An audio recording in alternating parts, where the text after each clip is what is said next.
Agora iremos começar no livro de Amós, capítulo 3. Versículo 1. Ouve a palavra que o Senhor fala contra vós, outros, filhos de Israel, contra toda a família que fiz subir da terra do Egito, dizendo... Aqui quer dizer o seguinte, Deus está chamando toda a comunidade judaica. Deus não está tratando agora só com o reino do sul ou com o reino do norte. Deus está tratando com toda a comunidade judaica, que inclui também os levitas. Ou seja, Deus está falando para todos, para todo o povo judeu. Versículo 2. De todas as famílias da terra, somente a vós outro vos escolhi. Portanto, vos punirei por todas as vossas iniquidades. O contexto aqui da palavra escolher em hebraico quer dizer escolher com uma afeição especial. Deus não escolheu os judeus, Deus não escolheu Israel de forma aleatória. Deus escolheu eles de uma forma especial, de uma forma carinhosa, de uma forma amorosa. Então o contexto do versículo 2, de todas as famílias da terra, somente a vós outro vos escolhi. Escolhi vocês porque eu amo vocês, escolhi porque eu tenho afeição por vocês. Esse é o contexto do versículo 2. Então Deus está dizendo o seguinte: ouve a palavra que o Senhor fala contra vós, ó Israel. Eu escolhi vocês de forma especial, de forma amorosa, de uma afeição especial. Versículo 3. Andarão dois juntos, se não houver acordo entre eles? Andarão Deus e Israel juntos, se eles não estão de acordo, se eles não estão nos mesmos princípios, se eles não estão no mesmo caminho? O versículo 3 mostra que Deus e Israel estavam em caminhos opostos. Israel tinha saído dos caminhos, dos princípios de Deus, não seguiam mais a lei. E além disso, vai muito além. Eles não estavam com a palavra de Deus no coração. Do versículo 4 ao versículo 6, aqui trata sobre os princípios proféticos. Rugirá o leão no bosque sem que tenha presa? Levantará o leãozinho no covil a sua voz, se nada tiver apanhado? Em outras palavras, seria isso. Pode alguma coisa acontecer a vocês se vocês não tiverem plantado isto? Aqui está dizendo que o leão rugiu. Por que o leão ruge? Porque ele tem a presa. Ele capturou a presa e agora está rugindo porque ele tem a presa sobre o poder dele. E Deus está dizendo o seguinte: agora Israel foi capturada porque Deus a tomou como presa. Versículo 5. Cairá a ave no laço em terra se não houver armadilha para ela? Levantar-se-á no laço da terra sem que tenha apanhado alguma coisa? Aqui no versículo 5 Deus está dizendo o seguinte: pode uma ave ser presa se não houver armadilha? É necessário armadilha para capturar a ave. Deus está dizendo que Israel foi capturado pela armadilha que Deus colocou sobre eles. Princípio profético, que aqui do versículo 4, 5 e 6. Aquilo que eles vão colher foi aquilo que eles plantaram. Uma ação gerou uma reação.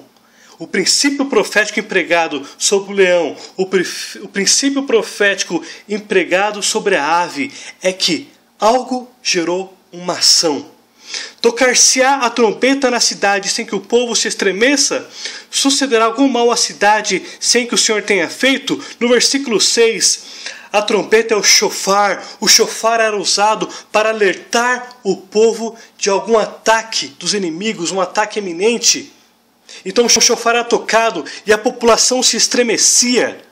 Ou era para dar algum aviso à população por alguma questão política, alguma questão religiosa, alguma festa. Então o povo se juntava para ouvir a mensagem dos líderes a respeito do que estava para acontecer. Ou no caso de guerra, já se preparavam para se defender e atacar os inimigos. Aqui Deus está dizendo: tocar-se-á o chofar na cidade sem que o povo se estremeça, sem que o povo tenha medo.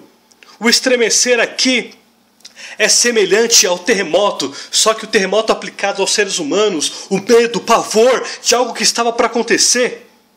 Esse é o contexto hebraico da palavra estremecer, é o terremoto aplicado nos seres humanos, o medo, o pavor, o receio de algo que está para acontecer. O mal no versículo 6 quer dizer desastres, pode ser desastres causados por guerras, desastres causados por eventos da natureza. Então o versículo 6 diz: tocar-se-á a trompeta na cidade sem que o povo se estremeça? Sucederá algum mal à cidade, algum desastre, seja da natureza, seja de guerra, sem que o Senhor tenha feito?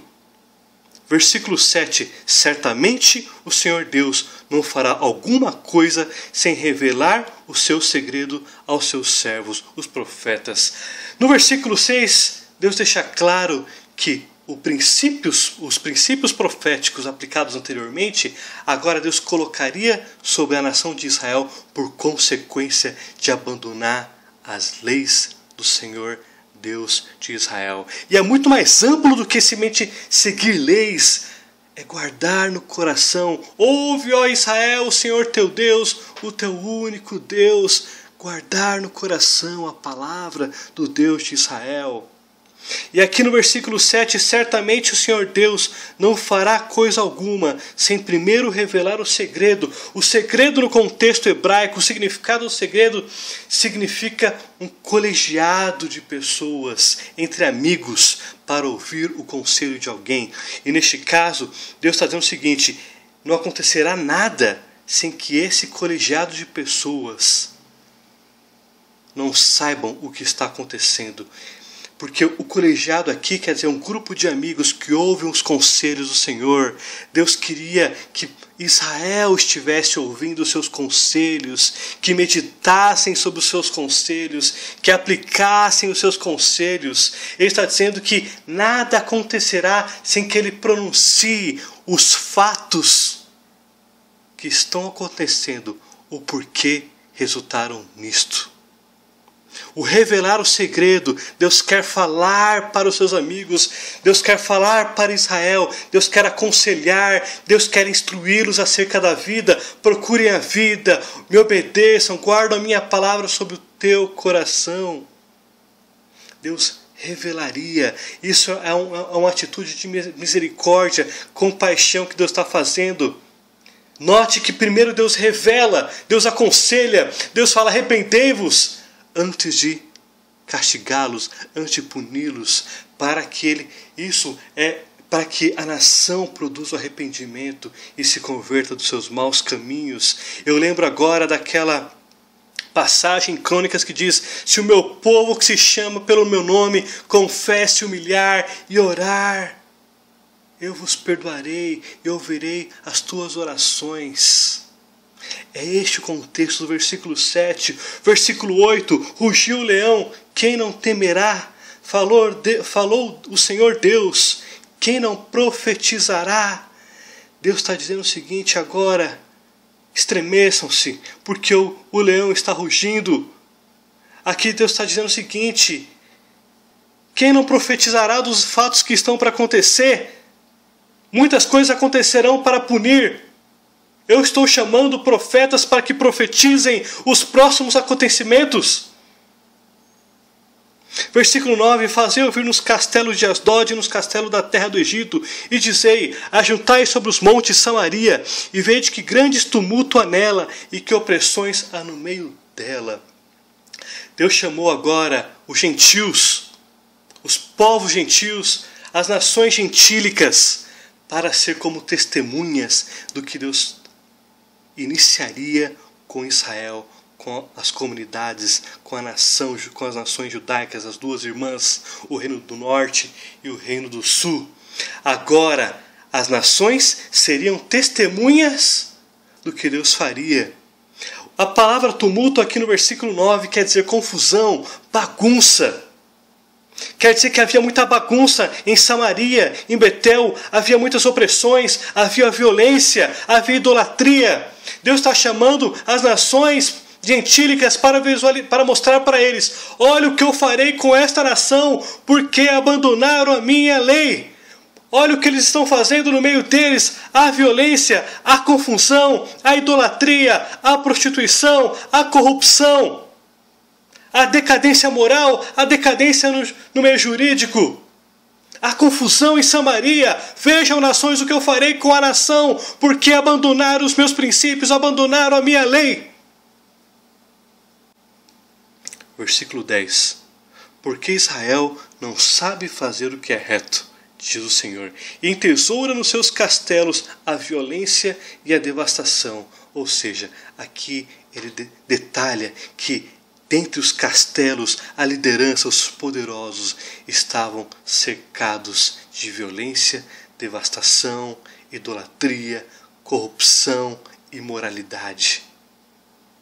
Versículo 11. Portanto, assim diz o Senhor Deus: o inimigo cercará a tua terra, derribará a tua fortaleza, e os teus castelos serão saqueados. No versículo 11, Deus está falando sobre a Assíria. A Assíria invadiria, começaria a invasão pela Assíria. E aqui eles saqueariam as terras, os seus bens, roubariam eles. A prosperidade deles seriam reduzidos a grandes estragos, a incêndios, a escravidão, a pobreza, a fome, a nudez. A Assíria destruirá as tuas fortalezas e os teus castelos, as suas riquezas serão tiradas de vocês pela Assíria. Versículo 12. Assim diz o Senhor: como pastor que livra da boca do leão as duas pernas ou um pedacinho da orelha, assim serão salvos os filhos de Israel que habitam em Samaria, com apenas o canto da cama e parte do leito. Aqui Deus está tratando dos remanescentes em toda a história de Israel. Em toda a história de Israel houve remanescentes. Houve grupos que não se prostraram a outros deuses. Houve grupos que não se prostraram ao Deus deste mundo. Se manteram firmes. Se manteram adorando ao único e Senhor, o Deus de Israel. Baruch Adonai Elohim.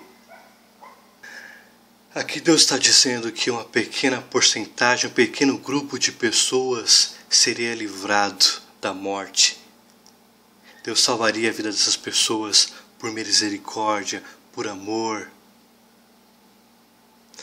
Os remanescentes seriam salvos pela graça do Deus de Israel. O contexto aqui do versículo 12 quer dizer que na boca do leão, Deus estava tirando as pernas, um pedacinho da orelha, das orelhas que sobraram quando o leão abocanhou. Que o pastor livrou, e aqui apenas dois pedacinhos da perna, pedacinho da orelha foram salvos, mas a grande população, a grande massa se tornaram escravos, morreram, foram destruídos. Aqui é o princípio da misericórdia de Deus de Israel. Ele salvará um grupo de remanescentes. E esse grupo de remanescentes será testemunha do juízo que Deus fez sobre a nação de Israel, para que se lembre-se a justiça de Deus. Versículo 13. Ouve e protestai contra a casa de Jacó, diz o Senhor Deus, o Deus dos exércitos. Protestai no hebraico quer dizer fale constantemente, continue falando, quer eles ouçam, quer eles não ouçam. Fale contra Israel, fale contra Jacó, mesmo que eles não ouçam. Mesmo que eles não ouçam, o castigo que eu colocarei sobre vocês não inibirá, mesmo que eles não ouçam. Fale constantemente, profetize constantemente, pregue constantemente, fala contra a casa de Jacó. Versículo 14. No dia em que eu punir Israel, por causa das transgressões, visitarei também os altares de Betel, e as pontas do altar serão cortadas e cairão por terra. Betel significa em hebraico a casa de Deus. Agora, O que outrora era chamado a casa de Deus, agora se tornou um centro de idolatria. Se tornou um centro de orgias com idolatrias, um centro de adoração a outros deuses. Eles trouxeram os deuses das nações gentílicas e colocaram sobre Israel, colocaram no caminho de Betel para a adoração a esses deuses. Sacrifícios humanos, sacrifícios de crianças, sacrifícios de animais para outros deuses. Simulavam religiosidade. A casa que outrora era chamada a casa de Deus, agora se tornou um centro de idolatria, um centro de tumultos, de opressões, de violência, de devastação, de corrupção. E o versículo 15 termina: derrubarei a casa de inverno como a casa de verão, as casas de marfim perecerão, e as grandes casas serão destruídas. Deus está dizendo aqui o seguinte no versículo 15: vocês poderosos, vocês serão reduzidos a cinzas, destruídos, todo esse império de riqueza será destruído.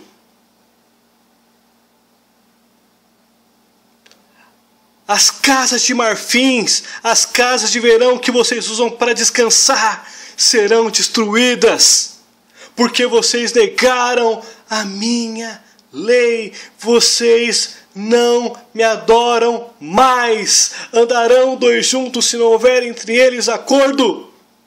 Não!